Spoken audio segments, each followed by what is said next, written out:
Hello बच्चों, welcome to grade upgrade. सो अभी तक हम लोग ने क्या देखा?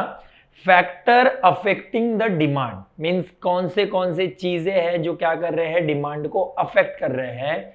अभी हम पढ़ने वाले हैं one of the most important answer जो इकोनॉमिक का है, जो 8 मार्क्स के लिए हमें देखने को मिलता है, that is law of demand. Okay, law of demand के बारे में हम पढ़ने वाले हैं कि ये लॉ ऑफ डिमांड होता क्या है, लॉ ऑफ डिमांड का कंसेप्ट क्या है। हमने ये लॉ ऑफ डिमांड का एक हल्का सा कंसेप्ट तो पहले भी पढ़ चुके हैं इंडिविजुअल डिमांड और मार्केट डिमांड में, बिकॉज वहां पे सिंपल सा फंडा क्या था, लॉ ऑफ डिमांड है क्या। अगर मैं मोटा मोटी बोलूं तो लॉ ऑफ डिमांड का मतलब क्या होता है कि when price increase demand falls, and when price falls demand increase, because demand is a study of consumer behavior. What is demand? Demand is a desire backed by ability and willingness to pay. Means वापस meaning बता दिया, because her video में थोड़ा meaning discuss कर लेता हूं कि demand मतलब एक मुझे इच्छा होनी चाहिए, साथ ही साथ मेरा एबिलिटी टू पे होना चाहिए और विलिंगनेस टू परचेस होना चाहिए, तभी मैं किसी भी चीज को डिमांड बोल सकता हूं। Okay, so law of demand में क्या होगा, जब प्राइस बढ़ेगा डिमांड गिरेगा, और जब प्राइस गिरेगा डिमांड बढ़ेगा, because it is a consumer behaviour ना। कंज्यूमर क्या सोचेगा, भाई गिरने दे, पैसा गिरने दे, जितना पैसा गिरेगा उतना ज्यादा मैं डिमांड करूंगा, ठीक है। और जैसे जैसे प्राइस बढ़ेगा, रुक जा भाई नहीं खरीदते यार, बहुत महंगा हो गया है। सो लोग क्या करते हैं, अपने डिमांड को होल्ड करके या तो डिमांड को कम कर देते हैं, ठीक है। सो देखिए अभी हम पढ़ने वाले हैं लॉ ऑफ डिमांड। हमने ऑलरेडी लॉ ऑफ डीएमयू पढ़ चुके थे। ओके, अब हम पढ़ रहे हैं लॉ ऑफ डिमांड। अब लॉ ऑफ डिमांड में हम क्या पढ़ेंगे, सबसे पहला इंट्रोडक्शन, फिर स्टेटमेंट ऑफ लॉ, फिर हमारा schedule, graph, explanation of schedule and graph, फिर उसके बाद अजम्पशन एंड एक्सेप्शन। तो इस वीडियो में हम इन सारे पॉइंट्स को कवर करेंगे और अगले वीडियो में हम change and variation in demand को पढ़ेंगे, ठीक है। सो देखिए सबसे पहले लॉ ऑफ डिमांड का हमें इंट्रोडक्शन क्या दिया है। देखो मैंने इस बार डायग्राम कुछ नहीं बनाया हूं, बिकॉज अब मैं क्या करने वाला हूं, सिखाते सिखाते डायरेक्टली तुमको शेड्यूल और ग्राफ बना के सिखाऊंगा, ठीक है, क्योंकि तुमको भी थोड़ा सा और ऑथेंटिक लगे। सो देखो क्या बोला है लॉ ऑफ डिमांड में, सबसे पहला इंट्रोडक्शन दिया है, the law of demand was introduced by professor Alfred martial in his book principle of economy which was published in 1890। अब जिन लोग मेरा यूटिलिटी का वीडियो देखकर आए रहेंगे, मैंने लॉ ऑफ डीएमयू के टाइम कहा था ना आपको कि जो प्रोफेसर गॉसेन है उनका नाम को अगर मैं वहां से हटा दूं तो दोनों का इंट्रोडक्शन क्या है, लगभग सेम है। बस इसमें एक अलग पॉइंट क्या है, the law explain the functional relationship between price and quantity demand. मतलब इंट्रोडक्शन में क्या बोला है, जो ये डिमांड है, जो लॉ ऑफ डिमांड, उसको इंट्रोड्यूस किसने किया, professor Alfred Marshall. We all know that who is professor Alfred Marshall, is the father of modern economics. Okay, he published this term, this law in his book principle of economy which was published in 1890। और इस law में क्या explain किया है, functional relationship between price and quantity demand, means price के वजह से quantity demand पर क्या असर पड़ता है वो इसमें डिस्कस किया गया है। अभी हमें देखना है स्टेटमेंट। स्टेटमेंट ऑफ लॉ क्या है, मैंने क्या बोला, स्टेटमेंट ऑफ लॉ में डबल एफएस में जो भी लिखा रहता है ना, वो डिट्टो सेम टू सेम लिखने का बेटा। ओके, मतलब बेटा बेटी दोनों। ओके, बट उसके नीचे का जो इन अदर वर्ड्स है उसमें आप थोड़ा सा चेंजेस कर सकते हो। चेंजेस इन द सेंस लिखना वही है, अपने थोड़े वर्ड्स को यूज कर सकते हो। तो स्टेटमेंट ऑफ लॉ में क्या बोला है, according to professor Alfred Marshall, other thing being equal, other thing being equal means other thing being constant, not other thing being zero. मैं पहले ही बता चुका हूं बेटा कि जब हम बोलते हैं ना other thing being equal, means जो चीज जैसी है उसे वैसे ही रोक दो, उसमें कोई भी चेंजेस मत करो।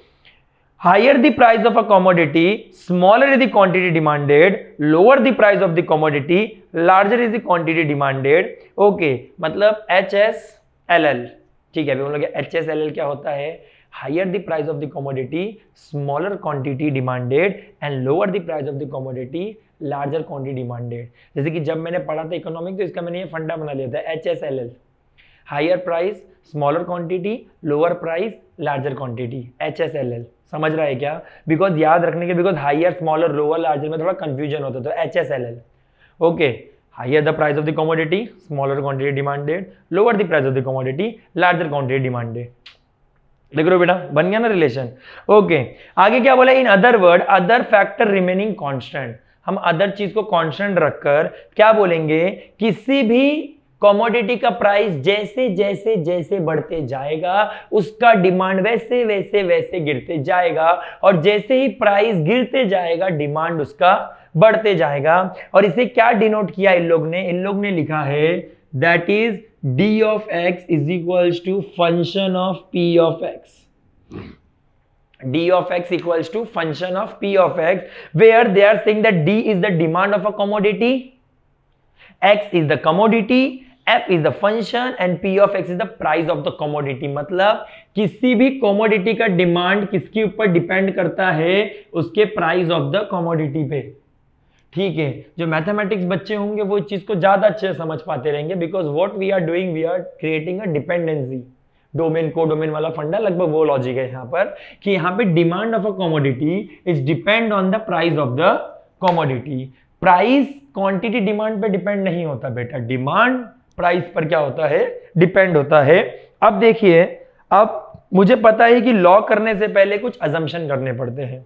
ठीक है, अब देखो डिमांड और सप्लाई में ना अजम्पशन है, बहुत सिंपल फंडा होता है। यहां पे देखो ये लोग बहुत सारी चीजें लिख कर देते हैं। लॉ 8 मार्क का आता है, उसमें अजम्पशन का वैल्यू सिर्फ 2 मार्क होता है। तो आप जो भी हेड पॉइंट लिखोगे ना, उसके अंदर सिर्फ सिंपली लिख सकते हो दैट दिस इज अनचेंज। जैसे कि क्या दिया है, सॉरी बच्चों,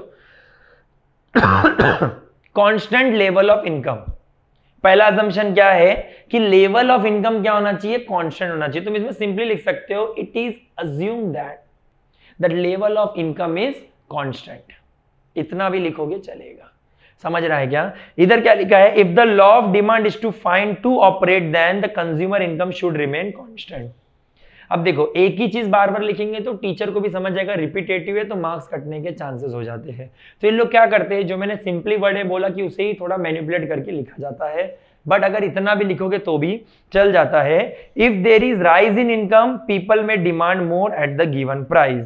मतलब क्यों बोला इन्होंने इनकम को अजम्पशन करने, क्यों बोला इक्वल, बिकॉज इनकम अगर बढ़ते जाएगा तो लोग प्राइस बढ़ने के बावजूद भी ज्यादा डिमांड करेंगे। इसके लिए इनकम क्या होना चाहिए, कांस्टेंट होना चाहिए। No change in size of population.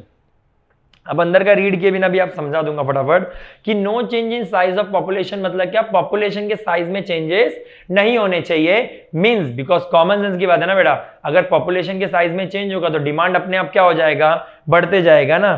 फिर price of substitute goods remain constant. हमने पढ़ा था ना फैक्टर में, अगर सब्स्टिट्यूट गुड्स का प्राइस बढ़ेगा तो डिमांड इसका बोलते ना बढ़ेगा, और सब्स्टिट्यूट गुड्स का प्राइस अगर गिरेगा तो इसका भी डिमांड क्या होगा, गिरेगा। बट अपने को इसलिए सब्स्टिट्यूट गुड्स का जो प्राइस है उसे क्या रखना है, उतने का उतना ही रखना है। फिर फोर्थ क्या बोला है, price of complementary goods. Okay, complementary goods जो होते हैं ना वो एक दूसरे को इफेक्ट करते हैं। दैट इज पेट्रोल का कॉम्प्लीमेंट्री कौन है, कार, मतलब कार का कॉम्प्लीमेंट्री कौन है, पेट्रोल। ओके, अगर पेट्रोल के प्राइस में अगर चेंजेस आएंगे तो कार के प्राइस में भी आएंगे। ठीक है, मींस प्राइस में नहीं, डिमांड में। मतलब अगर पेट्रोल का प्राइस अगर ऊपर नीचे होगा तो कार के डिमांड में भी ऊपर नीचे होंगे। ठीक है, तो वही चीज बोला है यहाँ पे। तो उससे भी क्या अज्यूम करना है, हमें इक्वल और कांस्टेंट अज्यूम करना है। No expectation about future change in price. इसका मतलब क्या होता है पता है, अगर समझो मैंने फोरकास्ट कर लिया, जैसे कि सिंपल सा रूल क्या है, प्राइस गिरेगा डिमांड बढ़ना चाहिए, बट मैंने सोच लिया कि नहीं नहीं नहीं नहीं ये प्राइस और गिरेगा, तो प्राइस गिरने पर भी मैं क्या करूंगा, डिमांड को होल्ड कर दूंगा। बट लॉ क्या बोल रहा है कि जब प्राइस गिरेगा तो डिमांड बढ़ना चाहिए। लेकिन जब मैं ये सोच लूंगा कि भाई प्राइस तो गिरने वाला है और गिरने वाला है, मैं क्या करता हूं, डिमांड को होल्ड पे डाल देता हूं, प्लीज रुक जाओ। ओके, तो मैं क्या करूंगा, अपने क्वांटिटी डिमांड को होल्ड पे डालूंगा, तो ये तो मेरा लॉ गलत हो जाएगा ना। इसके लिए फ्यूचर प्राइस को क्या करना, अपने को होल्ड पे, मतलब फ्यूचर प्राइस के बारे में सोचना नहीं है, जो लॉ है उसी हिसाब से वर्क करना है, मतलब इसे भी कांस्टेंट अज्यूम करना है। फिर उसके बाद बोला है no change in taste, habit, preference and change अपना फैशन। मतलब फैशन, प्रेफरेंस, हैबिट, टेस्ट, इन सब में कोई भी चेंजेस होने की जरूरत नहीं है। No change in taxation policy, because taxation policy में चेंज होने से क्या होगा, डिमांड का ऊपर नीचे होने के चांसेस होते हैं, इसके लिए इसे भी अनचेंज रखने को कहा है। ठीक है, अब देखिए अब आ गया हमारे पास डिमांड शेड्यूल और हमारे पास क्या आ चुका है, क्वांटिटी डिमांड। ओके, तो सबसे पहले देखो मेरे को क्या दिया है, प्राइस ऑफ अ कमोडिटी और क्वांटिटी डिमांड दिया है। ठीक है, price of a commodity okay और क्वांटिटी डिमांड, इन लोग जो मोस्टली रहते हैं ना नंबर्स, उन्हीं नंबर्स में डील करने का कोशिश करने का, क्योंकि अच्छा रहता है। पेपर में आप चाहो अपने मन से भी नंबर्स ले सकते हो, जब मैं करता था ना लॉ तो मैं भी अपने मन से नंबर्स ले लेता था, बट जिनको नहीं समझ में आता अपने मन से लेके कुछ गलत कर देंगे तो वो क्या करेंगे, इसको ही रेफर करेंगे। ठीक है, सो देखिए यहां पे लोग ने क्या बोला है, पहले प्राइस था 50, तब हो गया 50 से 40, 40 टू 30, 30 टू 20, 20 टू, ठीक है। जब मेरा प्राइस 50 था तब मैं क्वांटिटी डिमांड करता था 1, जब प्राइस गिरकर 50 से 40 हुआ क्वांटिटी डिमांड हो गया 2, जब 40 टू 30 हुआ डिमांड हो गया 3, 30 टू 20 हुआ डिमांड हो गया 4, और जब 20 टू 10 हुआ तो डिमांड कितना हो गया 5। मींस जैसे जैसे मेरा प्राइस गिरता गया मेरा डिमांड बढ़ता गया। ओके, अब देखो उन लोग ने उसी चीज को देखो नीचे डिमांड शेड्यूल में समझाया है। जब प्राइस 50 था तब डिमांड 1 था, when price fall from 50 to 40 my demand increase from 1 to 2, when it fall from 40 to 30, 2 to 3, 30 to 20, 3 to 4, 20 to 10, 4 to 5। Okay, means जैसे जैसे प्राइस फॉल होते गया वैसे वैसे डिमांड क्या होता गया, बढ़ता गया। ठीक है, अब उसके बाद देखो इन लोग ने इसका डिमांड शेड्यूल बनाया है। ठीक है, अब डिमांड शेड्यूल सिंपली देखिए, डिमांड शेड्यूल ओरिजिन ये हो जाएगा x, ये हो जाएगा y। मैंने क्या बोला था, यहां पर क्या आना चाहिए, प्राइस आना चाहिए। ठीक है, सो यहां पर मैं क्या ले लूंगा 10, 20, 30, 40 एंड 50। यहां पर क्या आएगा, क्वांटिटी। ठीक है, देखिए जब मेरा प्राइस कितना था 50 था तो क्वांटिटी डिमांड कितना था 1। थोड़ा आगे पीछे ऐसा दिख सकता है बिकॉज ये प्रॉपर ग्राफ तो है नहीं, ग्राफ बुक। जब मेरा प्राइस 50 से 40 हुआ तो मेरा क्वांटिटी डिमांड कितना हो गया मेरे लिए 2 हो गया। जब मेरा प्राइस 40 टू 30 हुआ तब मेरा क्वांटिटी डिमांड कितना हो गया 3, और जब मेरा प्राइस 30 टू 20 हुआ तब मेरा डिमांड कितना हो गया मेरे लिए 4, और जब मेरा प्राइस 20 टू 10 हो गया डिमांड कितना हो गया बेटा लोग 5। ठीक है, सो ये इस हिसाब से क्या हो गया, मेरा डिमांड का स्ट्रक्चर क्या हो रहा है, वर्क कर रहा है। ठीक है, अब देखो प्रॉपरली जो बुक का ग्राफ है एकदम प्रॉपर स्लैंट नीचे गया है। अब मैं बोर्ड पे कर रहा हूं तो थोड़ा सा ऐसा अजीब दिख सकता है। ठीक है, बट जब तुम नोटबुक में बनाओगे प्रॉपर मेजरमेंट लेकर तो एकदम प्रॉपर स्ट्रेट लाइन नीचे आएगा। ठीक है, and always I told you whenever there is indirect relation between any two commodity और any two thing then the curve will be downward sloping from left to right, left to right।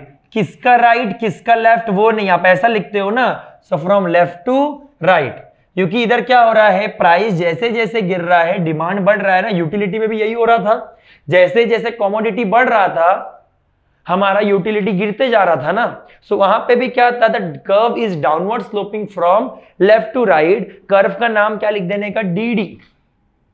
DD तेरा देवर दीवाना नहीं, DD that is demand curve. Okay, so demand curve कभी भी, तो एक चीज हमको क्या समझ गया, ये छोटे छोटे ना बातों को याद रखने का, नोट्स बनाकर लिखने का। That is in law of demand, demand curve is downward sloping from left to right.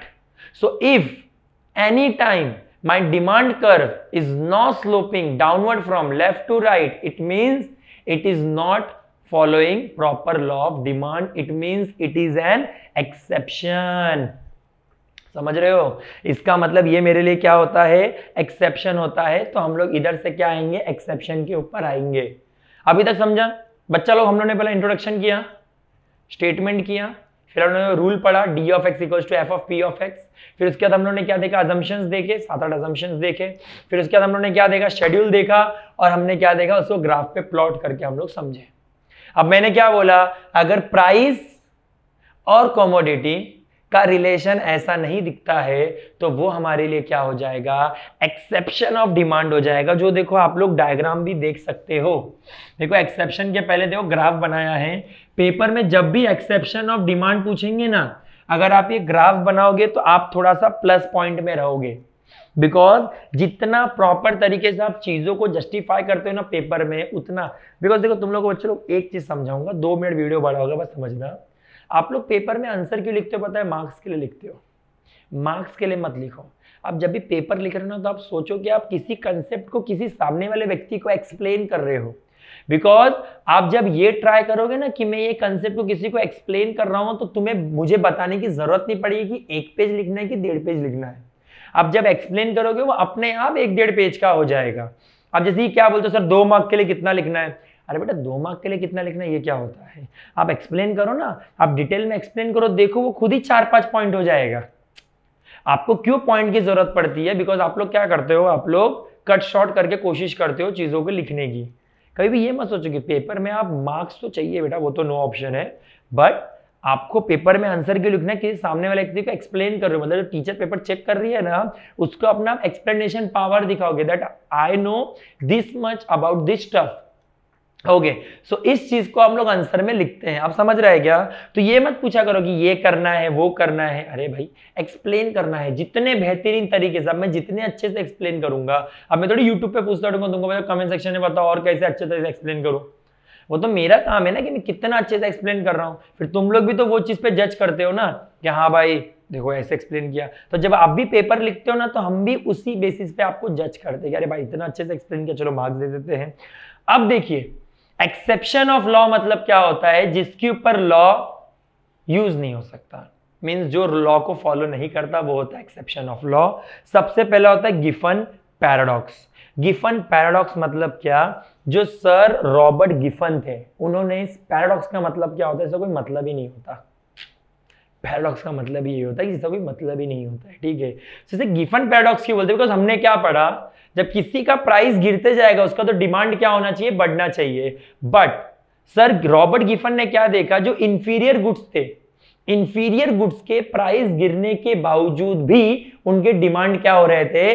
गिरते जा रहे थे। जैसे कि देखो यहां पे उन्होंने बताया है इंफीरियर गुड्स और low quality goods are those goods which whose demand does not rise if their price falls at time demand decreases when the price of such commodity fall। मतलब रॉबर्ट गिफन ने देखा, sir Robert Giffen ने देखा कि किसी भी commodity का, inferior goods का प्राइस गिरने के बावजूद भी उसका डिमांड बढ़ ही नहीं रहा था, उसका डिमांड उल्टा और गिरते जा रहा था। फिर सर रॉबर्ट गिफन ने ये बिहेवियर कहां पे ऑब्जर्व किया था? इंग्लैंड में।